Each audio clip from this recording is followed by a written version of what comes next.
Deepak builders end developers और निवृत्ति मोटकरी परिवार का एक्सक्लूसिव प्रोजेक्ट 3 लीव्स, ऊंची जीवन शैली का ऊंचा आनंद। For more details call 9823339180।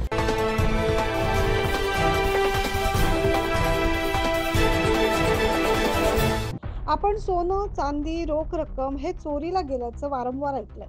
अशा चोऱ्या नेहमीच घडत असतात, परंतु चोरट्यांनी चक्क बिस्किट आणि चॉकलेटवरच डल्ला मारल्याचा प्रकार नुकताच उघडकीस आला। नाशिकच्या सातपूर परिसरात हा प्रकार घडलाय। पाहूया नेमका काय प्रकार आहे। परंतु अशा प्रकारामुळे बुरट्या चोरांचा मुद्दा आता चर्चेत आलाय आणि पोलीस प्रशासनाचा यावर धाक राहिला नसल्याचं देखील दिसून येतंय।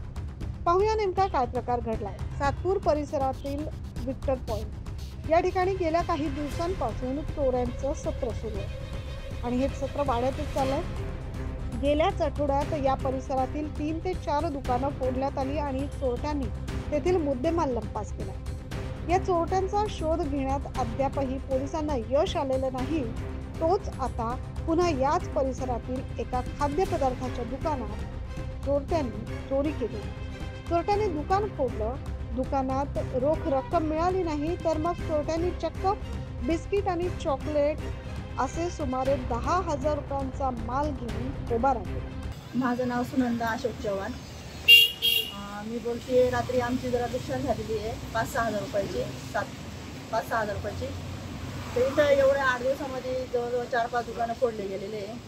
तर आमची एवढीच नम्र विनंती आहे की आमच्या रोजीरोटीसाठी पोलीस लोकांनी दखल घ्यायला पाहिजे, जरा काळजीपूर्वक आमच्याकडं लक्ष द्यायला पाहिजे।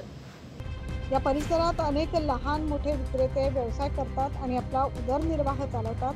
त्यातही आता जर ही दुकानं फोडून चोरीचे प्रकार घडू लागले तर व्यावसायिकांनी पोलिसांच्या भूमिकेवरच प्रश्नचिन्ह निर्माण केलंय। 9 न्यूज महाराष्ट्रासाठी प्रतिनिधी ज्ञानेश्वर अनुभव।